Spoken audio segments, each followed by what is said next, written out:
अस्सलाम वालेकुम, मैं हूँ बिश्रा, आप देख रहे हैं बिश्रास कोचिंग। तो हम लोग अपने आ गए हैं लास्ट एक्सरसाइज पर, चैप्टर नंबर 5 के, दैट इज़ 5.6, जिसकी रिक्वेस्ट भी आई थी कि हमें 5.6 करवाई जाए। तो चलिए स्टार्ट करते हैं विद द रिक्वेस्ट। चलो सबसे पहले हम लोग यहाँ पर देखेंगे सब्स्टिट्यूशन फार्मूला। सब्स्टिट्यूशन मैंने काफ़ी ज़्यादा ईजीली सब्स्टिट्यूशन बता दिए थे कि किस तरह से हम लोग सब्स्टिट्यूशन करेंगे, सब्स्टिट्यूशन में किस तरह से हम लोग इंटीग्रेशन की जो लिमिट है वो चेंज करेंगे, वो भी मैंने बताया था। एंड अगर वो चैप्टर नंबर 5 के किसी भी प्लेलिस्ट पे नहीं है, देन आप लोग जाएं चैप्टर नंबर 8 की प्लेलिस्ट में। वहाँ पर मैंने हाउ टू सब्स्टिट्यूट वो भी बनाई है, and how to change the limit of integration उस पर भी मैंने वीडियो बनाई हुई है। तो अगर किसी को अभी तक नहीं पता कि इंटीग्रेशन की लिमिट्स किस तरह से चेंज करते हैं, देन वो वीडियो वॉच कर सकते हैं। वो वीडियो है चैप्टर नंबर 8 की प्लेलिस्ट में, ठीक है। तो आप लोग ऐसी वीडियोज़ मत चेक कीजिए, आप लोग प्लेलिस्ट की वीडियोज़ में चेक कीजिए, क्योंकि मैंने सारी प्लेलिस्ट वीडियोज़ ऐड की हुई हैं, ठीक है ना। तो प्लेलिस्ट में आपको हर वीडियो मिल जाएगी। एंड यहाँ पर हम लोग बात करते हैं सब्स्टिट्यूशन फार्मूला की, जो कि बहुत पुराना हो गया है हमारे लिए, क्योंकि अब देखिए चैप्टर एंड पर आ गया है, तो सब्स्टिट्यूशन हमें आना चाहिए। अब यहाँ पर एक और अलग तरीके का फार्मूला है, तो चलिए देखते हैं। यहाँ पे हमें बोलते हैं सब्स्टिट्यूशन इन डेफिनेट इंटीग्रल, यानी डेफिनेट इंटीग्रल में डेफिनेट इंटीग्रल क्या होता है जिसमें हमें लिमिट गिवन होती है, एंड इनडेफिनेट इंटीग्रल क्या होता है जिसमें हमें लिमिट्स गिवन नहीं होती, जिसमें हम कांस्टेंट लिखते हैं। तो अगर कोई पूछे कि हम लोग कांस्टेंट क्यों नहीं लिखते यहाँ पर, क्योंकि यहाँ पर हमें लिमिट गिवन होती है, तो कांस्टेंट की बात नहीं आती। एंड जहाँ पर लिमिट नहीं गिवन होती इंटीग्रेशन में, वहाँ पर हम लोग कांस्टेंट लिखते हैं। ये सारी पुरानी बातें हैं, मैं पुरानी वीडियोज़ में बता चुकी हूँ, लेकिन यहाँ पर अब लास्ट एक्सरसाइज है तो सारी की सारी इन्फॉर्मेशन रिपीट हो रही है, देन इसलिए मैं थोड़ा सा इंट्रोडक्शन में बता रही हूँ। तो यहाँ पर हमारे पास है इफ़ जी ऑफ डैश, यानी डेरिवेटिव लिया हुआ है जी का, इस continuous in interval A and B, then function F is continuous in range of G. ठीक है, यहाँ पर गिवन है कि रेंज ऑफ जी में फिर वो फंक्शन कंटिन्यूस होगा, ठीक है, अगर इंटरवल में मौजूद होंगे। तो यहाँ पर हमारे पास गिवन है ए से बी तक हमारे पास इंटीग्रेशन है, F of G of X given है, एंड जी ऑफ एक्स का हमारे पास इंटीग्रेशन भी गिवन है। एंड यहाँ पर फिर देखिए ए और बी के बजाय यहाँ पर g of a and ji of b लिख दिया है, क्योंकि फंक्शन में वो लिमिट हम लोग पुट करेंगे एंड लिमिट चेंज हो जाएगी हमारे पास, ठीक है ना।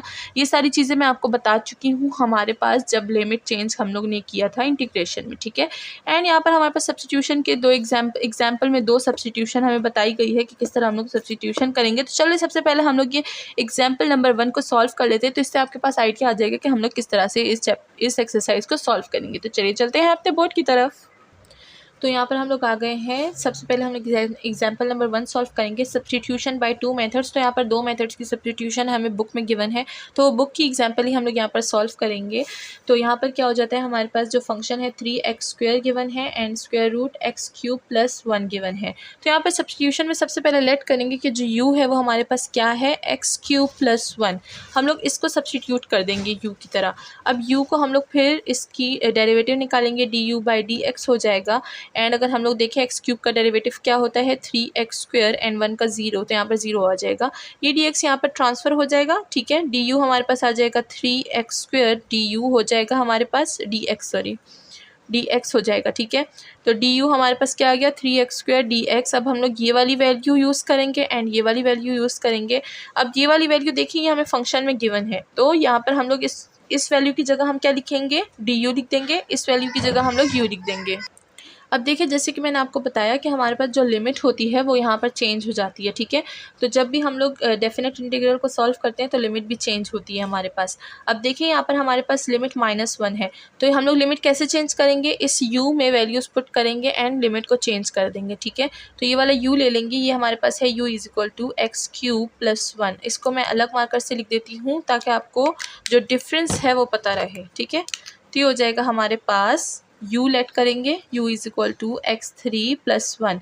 अब सबसे पहले हम लोग -1 पुट करें, तो ध्यान रहिए कि -1 की जो हम लोग वैल्यू लिखेंगे तो वो -1 की जगह ही फिर वो वाली लिमिट लिखेंगे, ठीक है। तो यहाँ पर लेट कर देते हैं x = -1, तो ये हो जाएगा u = -1 पे क्यूब आ जाएगा +1 हो जाएगा, ठीक है। इधर से हमारे पास आ जाएगा -1 + 1 = 0। तो यहाँ पर हमारे पास क्या आ गया, 0 आ गया। तो मैं यहाँ पर क्या पुट कर दूँगी, अब नीचे देखिए मैं यहाँ पर 0 पुट कर दूँगी -1 की जगह, क्योंकि -1 हमने लिखा तो उससे हमारे पास लिमिट चेंज हो गई, 0 आ गया, ठीक है। एंड हम लोग सबसे पहले अच्छा ये वाली चीज़ें लिख देंगे, इसकी जगह हम लोग लिख देंगे du। तो सबसे पहले हम लोग डी यू नहीं लिखते, हमेशा हम लोग पहले यू लिखते हैं, तो स्क्वायर रूट यू लिख देंगे एंड साथ में डी यू लिख देंगे, ठीक है। अब एक लिमिट हमने चेंज कर दी, अब हम लोग दूसरी लिमिट चेंज करेंगे, दैट इज़ 1। तो अब वो 1 को हम लोग दूसरे मार्कर से लिख देंगे। फिर ये सारी चीज़ें मैं रेस करूँगी तो आप अपने साथ नोट करते रहिए, ठीक है। एंड फिर से हम लोग यही u ले लेंगे, तो ये हो जाएगा u is equal to x3 plus 1। अब इधर x की जगह हम क्या पुट करेंगे, यहाँ पर क्या है हमारे पास 1 है, तो मैं 1 पुट कर दूंगी। u इज़ इक्वल टू 1, 1 पे क्यूब डालो तो 1 ही रहता है, 1 प्लस 1 हमारे पास 2 हो जाएगा। तो ये लिमिट 1 के साथ चेंज हो जाएगी, यहाँ पर 2 आ जाएगा, ठीक है। तो एक 0 एक 2, तो इस तरह से हम लोग लिमिट चेंज करते हैं। होप क्या आपको समझ आ गया होगा कि हम लोग किस तरह से लिमिट चेंज करते हैं, ठीक है। लिमिट चेंज कर दी, ये सारी चीज़ें हम लोग रब कर देंगे क्यों, ताकि बोर्ड में थोड़ी सी जगह बने, ताकि हम लोग आगे सोल्यूशन कर लें। तो ये वाली चीज़ हम लोग रेस कर देते हैं, ये वाली भी रेस कर देते हैं, ये सिर्फ यू को छोड़ देंगे, ठीक है, क्योंकि यू को दोबारा से रीसब्स्टिट्यूट करेंगे तो इससे यू को छोड़ देते हैं। अब देखें हम लोग को इसका इंटीग्रेशन निकालना है, तो यहाँ पर आ जाते हैं। ये हो जाएगा हमारे पास, अच्छा u हमारे पास हम लोग इस तरह से लिख सकते हैं, u को u की पावर 1/2 बिल्कुल लिख सकते हैं, du साथ में आ जाएगा। एंड यहाँ पर इसकी सब्स्टिट्यूशन कर लेते हैं, पावर सब्स्टिट्यूशन है, बहुत इजी है, 1 प्लस एंड ये हो जाएगा 1/2 प्लस 1, तो ये हो जाएगा u की पावर 3/2 एंड नीचे भी आ जाएगा 3/2। लिमिट हो जाएगी 0 से 2, कंटिन्यू रहेगी। अब इसको हम लोग इस तरह से लिख सकते हैं, 2/3 u की पावर 3/2, लिमिट हमारे पास 0 से 2 कंटिन्यू रहेगी, बिल्कुल लिख सकते हैं। तो ये नीचे था, ऊपर हम लोग ले आए ताकि हमारे पास डिवीजन कम बने, ठीक है। एंड यहाँ पर हम लोग देखें तो 2/3 को कॉमन भी ले सकते हैं।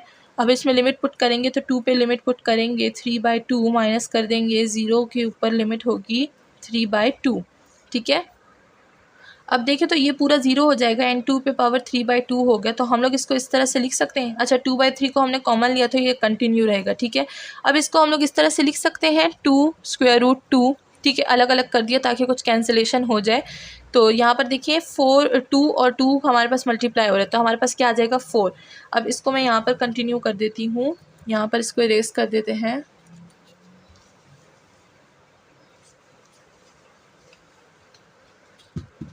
तो देखिए यहाँ पर हमारे पास क्या आ जाएगा, 2 3 और 2 स्क्वायर रूट 2, तो ये 2 और ये 2 मल्टीप्लाई हो जाएंगे, हमारे पास आ जाएगा 4/3 एंड स्क्वायर रूट 2, और ये हमारे पास आंसर आ गया है। इसको आप इस तरह से भी लिख सकते हैं, 4 2 और डिवाइडेड बाई 3, ठीक है, आपकी अपनी मर्ज़ी है, जिस तरह आप लिखें आप लिख सकते हैं।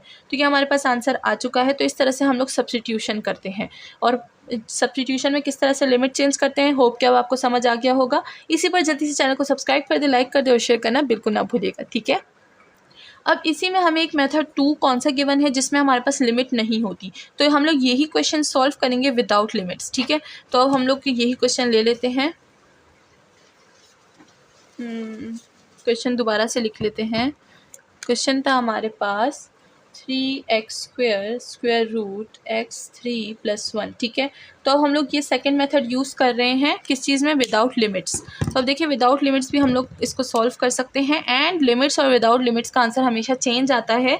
तो आप ये ना समझिएगा कि क्वेश्चन तो एक है लेकिन आंसर चेंज आ गया, आंसर चेंज ही होता है with limits and without limits, ठीक है। अब जैसे हमने वहाँ पर लेट किया था x³ प्लस 1, यहाँ पर भी x³ प्लस 1 को लेट कर देते हैं, एंड इसका डेरिवेटिव भी हम लोगों ने निकाला था जो कि था 3x² एंड dx, यही चीज़ यूज़ करेंगे यहाँ पर। ये हो जाएगा हमारे पास square root u and du, and इसको हम लोग वही पावर रूल से सॉल्व करेंगे, तो u की पावर क्या हो जाएगी 3/2 एंड डिवाइड हो जाएगा 3/2, एंड साथ में एक constant, because this is indefinite integral, तो कांस्टेंट तो मस्ट है, ठीक है।